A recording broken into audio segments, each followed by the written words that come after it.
Doctor Ajay Hardia, आपसे मिलकर बड़ी खुशी हुई अजय जी, आपका बहुत बहुत स्वागत है। और अजय जी, चिकित्सा में बहुत सारे स्ट्रीम्स हैं, जैसे एलोपैथी है, जैसे आयुर्वेदिक है, जैसे यूनानी है, होम्योपैथी है। मुझे पता चला आप इलेक्ट्रो होम्योपैथी के डॉक्टर हैं। ये इलेक्ट्रो होम्योपैथी क्या है? Electro homeopathy system of medicine एक 5th सिस्टम ऑफ मेडिसिन है जो इटालियन से इसका इजाद हुआ है। इसका जो इन्वेंटर हुए हैं डॉक्टर काउंट सीजर मैटी, जो कि अपने समय के काउंट सीजर मैटी ओके, अपने समय के वो बहुत ही प्रख्यात व्यक्ति रहे हैं, जो वहाँ के मेंबर ऑफ पार्लियामेंट रहे, वहाँ के जज रहे, इसके साथ में वहाँ के सेना में कर्नल रहे। इसके बाद उन्होंने सोशल वर्क करना स्टार्ट किया और वो मेडिसिन के फील्ड में आए। और उस समय होम्योपैथी एक बहुत प्रचलित सिस्टम हुआ करता था। उन्होंने होम्योपैथी का इलाज किया। उन्होंने देखा कि होम्योपैथी के अंदर जो फ़ायदा मिलना चाहिए वो नहीं मिल पा रहा था।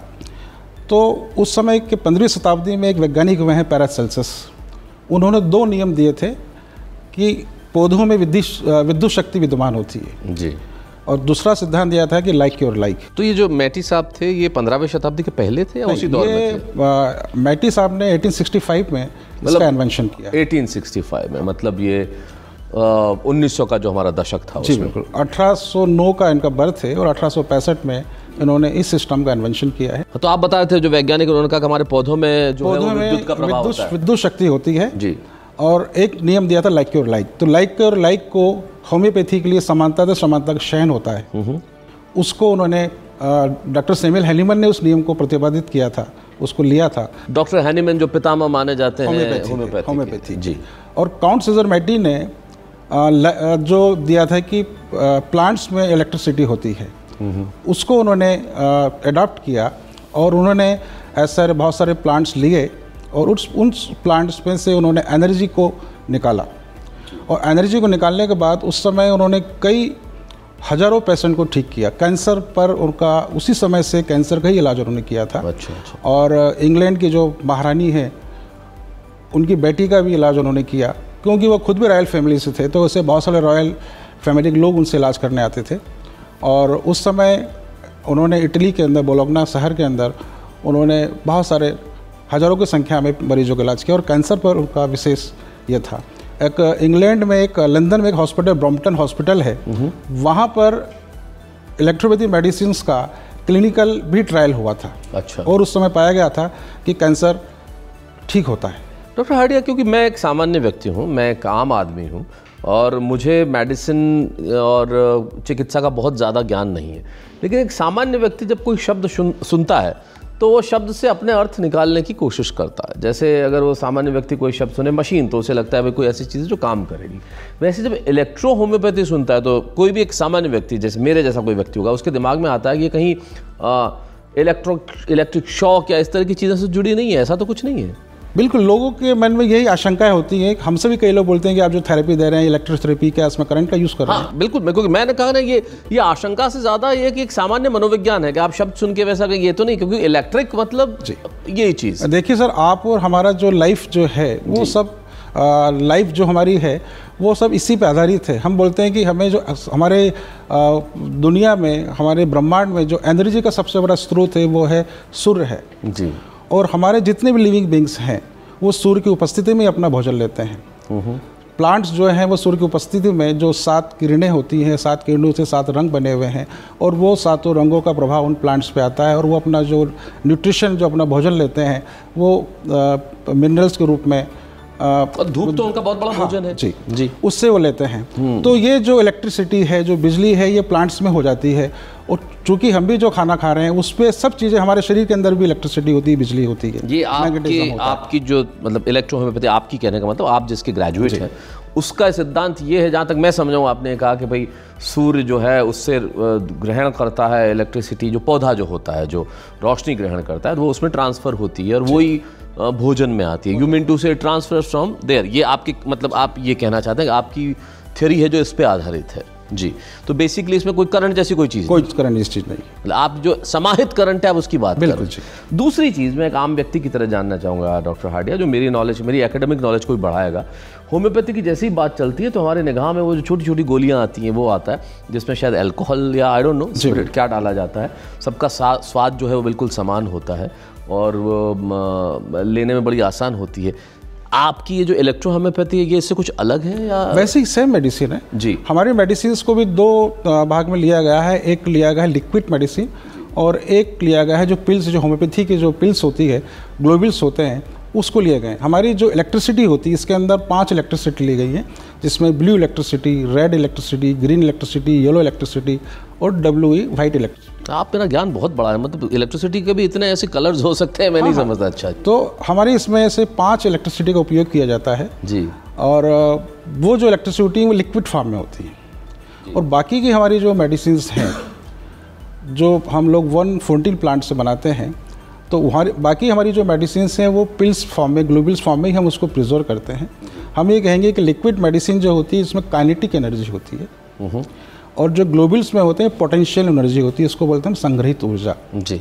तो हम जो इलेक्ट्रिसिटी हमारी होती है हम बोलते हैं कि इलेक्ट्रो, बिजली की तरह कार्य करने वाली। मैटी ने भी यही देखा था, तेजी से काम करने वाली। मैटी ने भी ये देखा था अपने जो उन्होंने जब ट्रीटमेंट करते थे कि उनकी मेडिसिन्स लगाते से, एक्सटर्नल एप्लीकेशन करते से तुरंत आराम करती थी। कैसा भी दर्द हो, कहीं किसी का ब्लीडिंग हो रहा हो, जहाँ ब्लीडिंग हो रहा हो वहाँ उन्होंने इलेक्ट्रिसिटी लगाई, हम देखते थे कि 10 सेकंड, 15 सेकंड, 20 सेकंड में ब्लड बंद हो जाता था। या आप कहना चाहते हैं अभी होता है? अभी भी होता है, सेम चीज़। आप सिर्फ उसको स्किन पे अप्लाई कर लगाइए, बस जहाँ कहीं ब्लीडिंग हो रहा है वहाँ पे आप लगा दीजिए, ब्लड बंद हो जाएगा। अच्छा, 30 सेकंड 1 मिनट के अंदर ब्लड बंद हो जाएगा। आज भी वही सिस्टम हम लोग काम कर रहे हैं, उतने ही अच्छे रिजल्ट हमें आज भी मिल रहा है। आपने ये किस सन में किया था ग्रेजुएशन डॉक्टर? मैंने सर किया था ये 89 में। And then there is one more information, doctor साहब ने 89 में इलेक्ट्रो होम्योपैथी में ग्रेजुएशन किया जबलपुर से? जी, जबलपुर से। उसके बाद दिल्ली में आपने आगे पढ़ाई की और 89 को आज बहुत बरस बीत चुके हैं, तो इतने सालों के अंदर आपने लगभग कितने पेशेंट्स अपने इस तरीके? सर मैं कहना चाहूँगा कि मैंने इसके आगे एजुकेशनल फील्ड में भी मैंने काम किया जी। इंस्टीट्यूशन भी मैंने इसका चलाया, लोगों को ट्रेन भी किया, स्टूडेंट्स को किया इसी विधा के अंदर जी। और हमें बहुत अच्छे रिजल्ट मिलते गए और हमने फिर OPD स्टार्ट की, फिर IPD स्टार्ट की और आपने अपना हॉस्पिटल खोला? हाँ, और हॉस्पिटल खोलने की हमें इसलिए आवश्यकता पड़ी, हम ये देखते थे कि हमारे पास जो पेशेंट आते हैं हम उसको OPD बेस पर ट्रीटमेंट करते हैं तो वो उसकी इतनी अच्छा जो इलाज रिजल्ट मिलना चाहिए वो नहीं मिल पाता है। See for a doctor doing a practice is a great thing and he treats, but starting a hospital of 100 bed, like that's a big thing। तो ये एक छोटी चीज़ नहीं थी कि ये जो जंप था 100 बेड का हॉस्पिटल, जो देवी अहिल्या हॉस्पिटल नाम से आपका जो हॉस्पिटल है, तो ये तकलीफ नहीं हुई ये चीज़ करने में? 100 बेड का हॉस्पिटल? नहीं सर, तकलीफ नहीं हुई। हमारा एक्चुअली हमने जब शुरू से अपना एक मोटो बनाया था, एक विज़न बनाया था कि हमें एक वृहद लेवल पे हमें काम करना है। बहुत वृहद लेवल आपने इतना, आप अच्छी हिंदी कैसे बोल रहे हैं? और हमने ये देखा ये वृहद जो आपने बोला, मैं बड़ा प्रभावित हुआ कि आप अपनी भाषा में इस तरह के शब्दों का प्रयोग कर रहे हैं। ये बहुत अच्छी बात है डॉक्टर साहब। हम थोड़ा सा विषयांतर कर गए, लेकिन मुझे कहना बड़ा आवश्यक था कि आपने वृहद जो बोला उसने मुझे बड़ा प्रभावित किया। जी बताएं। जी सर। तो हम ये देखते थे कि हमारे पेशेंट्स हमारे पास आ रहे हैं, हमारे पास कार्डियक पेशेंट भी आते थे, अस्थमेटिक पेशेंट भी आते थे, उनको हम OPD बेस पर ट्रीटमेंट देते थे, वो रिजल्ट नहीं मिल पाते थे जी। हम किसी अन्य हॉस्पिटल में उन जो पेशेंट एडमिट होते थे उनका इलाज हमें अन्य एलोपैथी वाले हमें परमिट नहीं करते थे। खैर डेफिनेटली वो अलग अलग हॉस्पिटल के हमने फिर ये प्लान किया कि हम अपने हॉस्पिटल के अंदर हमारी इन मेडिसिन का हम क्लिनिकल ट्रायल करें, वो बहुत अच्छे तरीके से हम कर सकते हैं। और हमने जो हमारा हॉस्पिटल बनाया है वो पूरा एलोपैथी हॉस्पिटल ही हमने बनाया, जिसके अंदर हमने एक एलोपैथी में जो सुविधा होना चाहिए वो सब चीज़ें हमने वहाँ रखी हुई हैं, ICU से लेके और सभी इन्वेस्टिगेशन विंग भी हमारे पास में है, ऑपरेशन थिएटर भी हमने बनाए, सब चीज़ हमने बनाई। अच्छा जी। आपके इस स्ट्रीम में ऑपरेशंस भी? नहीं, ऑपरेशन नहीं करते हैं। हमारा जो ट्रीटमेंट जो है वो ये कहेंगे कि जितनी भी क्रॉनिक डिसीज़ है और जहाँ पर एलोपैथी बोलती है कि अब इसका इलाज संभव नहीं है, वो सब चीज़ों का हम इलाज करते हैं। ये बहुत बड़ा दावा नहीं है डॉक्टर साहब? सर दावा नहीं है, ये हम प्रैक्टिकली हम देख रहे हैं जी। अभी हमने ये देखा है कि 5 प्रकार की बीमारियां हैं जिसे WHO ने जिससे पैलिएटिव केयर में रखा हुआ है। हम ये कहेंगे ब्रेन संबंधित डिसीज़ होती है, जिसमें हम कहते हैं कि एपिलेप्सी हुआ जी, या बहुत सारी चीज़ें ऐसी होती हैं जो इसके अंदर माइग्रेन हुआ, या और जो आज के व्यापक रूप है। हम कहते हैं कि आजकल समय के अंदर लोग बहुत टेंशन में रहते हैं, उसका कोई इलाज नहीं है। कोई इलाज नहीं। ठीक है, हार्ट डिसीज़ है, यदि किसी को एक बार हार्ट डिसीज़ हो गई है तो उसको उम्र भर अपनी एलोपैथी की मेडिसिन लेना होती है। डॉक्टर साहब, मैं जिस फील्ड में हमको बहुत स्ट्रेस और एंग्जाइटी रहती है, हमें क्या करना चाहिए? सर हमारे पास ऐसी मेडिसिन हैं जिसका एक्सटर्नल एप्लीकेशंस करने से सब चीज़ों में परिवर्तन होता है। आपका जो एनर्जी लेवल को बूस्टअप करके रखती है। एक्सटर्नल मतलब क्या, माथे पे लगानी इस तरह से? स्पाइनल कार्ड पे। अच्छा, ऐसे वो क्या बॉडी एब्जॉर्ब करती है? मैं ये बताना चाहूँगा कि हमारा जो कॉन्सेप्ट है या प्लेक्टर मैटी का जो कॉन्सेप्ट है, ये कि हमारे शरीर में 7 चक्र होते हैं।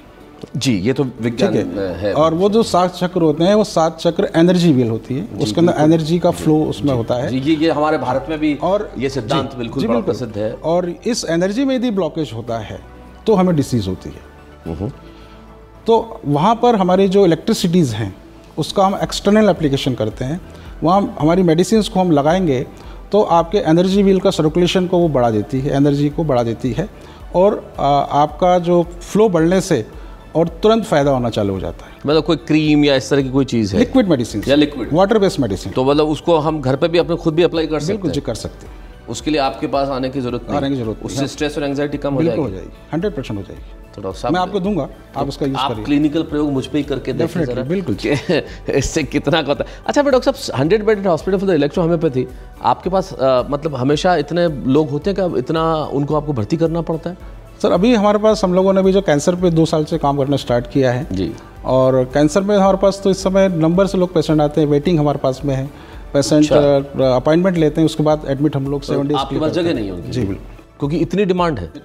उसका कारण ये कि कैंसर डे बाय डे बढ़ता जा रहा है और कैंसर का एक सर्टेन लिमिट तक ही इलाज होता है। एलोपैथी में हम कहीं भी जाएंगे, आप टाटा में इलाज कराएं, एम्स में इलाज कराएं, या हम यूके में या अमेरिका में इलाज कराएं, 3 प्रकार का इलाज होता है, सर्जरी, कीमोथेरेपी एंड रेडिएशन। और कीमोथेरेपी से आज तक कोई भी कैंसर का मरीज ठीक नहीं हुआ है।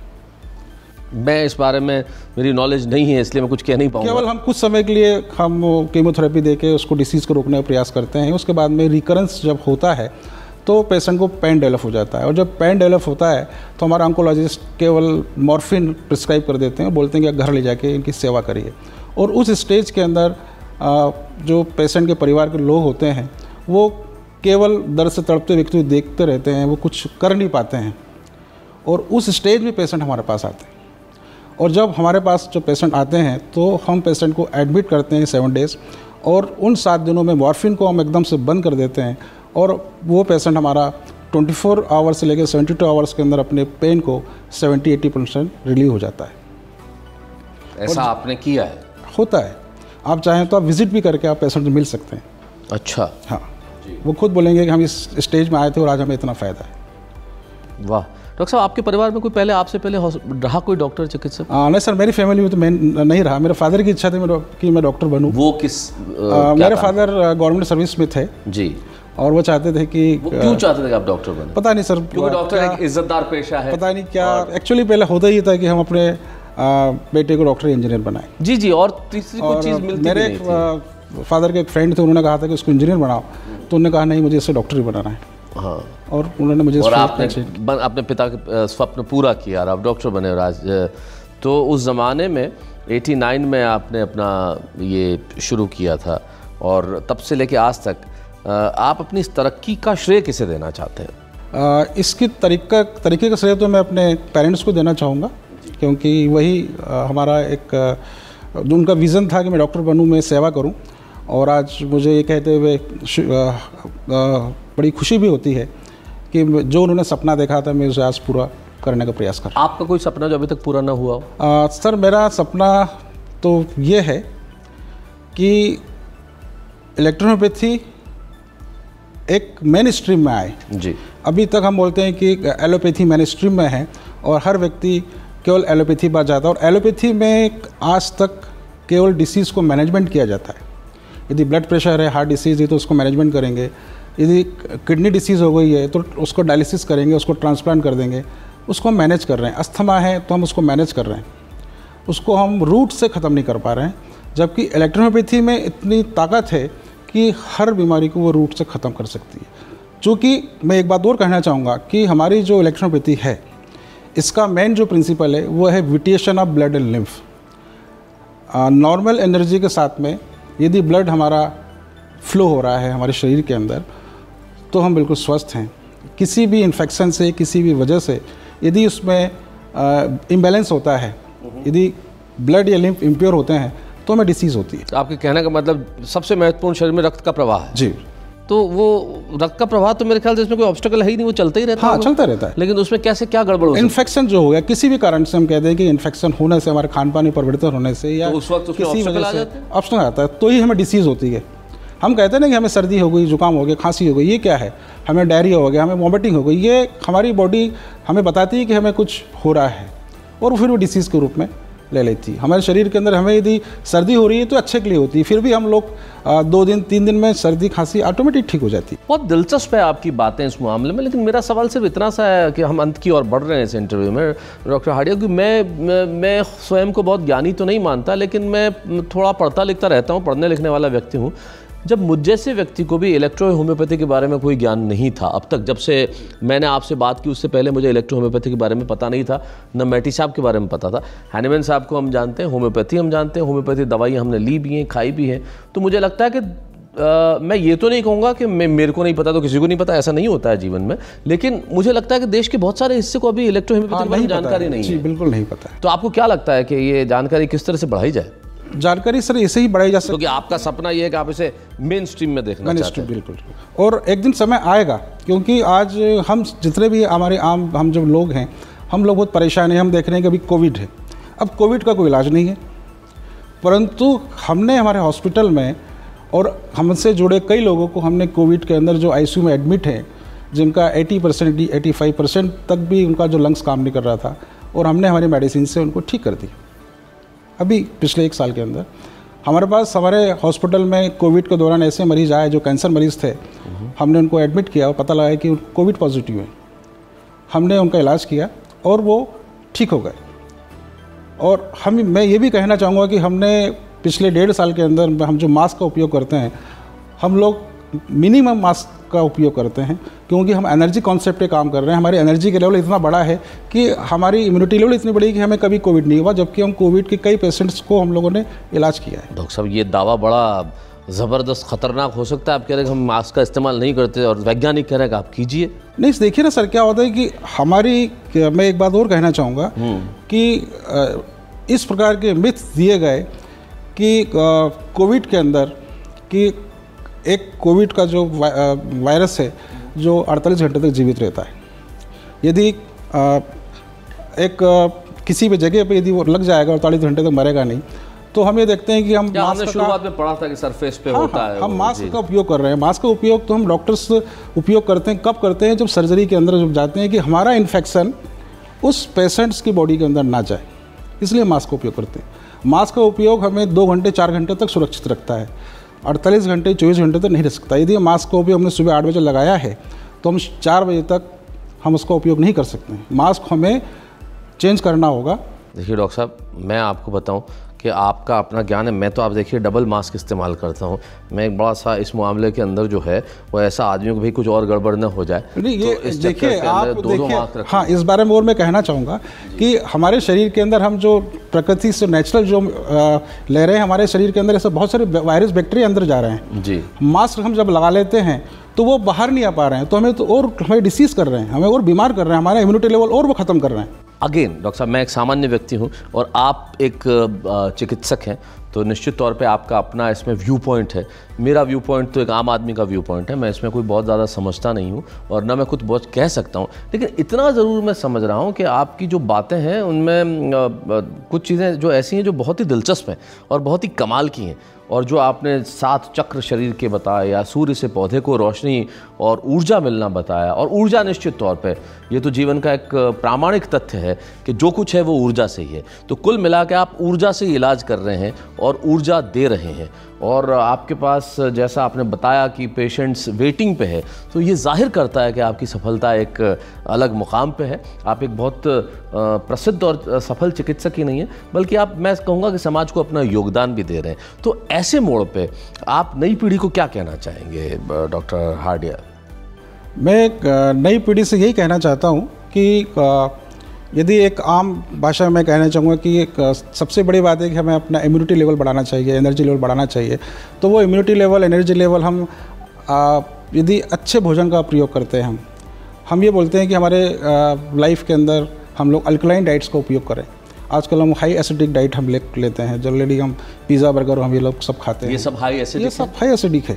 जो ऐसा भोजन है जिसको हम जो लोग डब्बा पैक भोजन बोलते हैं, जी, जो पैकेज्ड फूड, हाँ, जो 2-2 महीने से होता है और हम उसको खाते हैं, ये सब नुकसान करता है।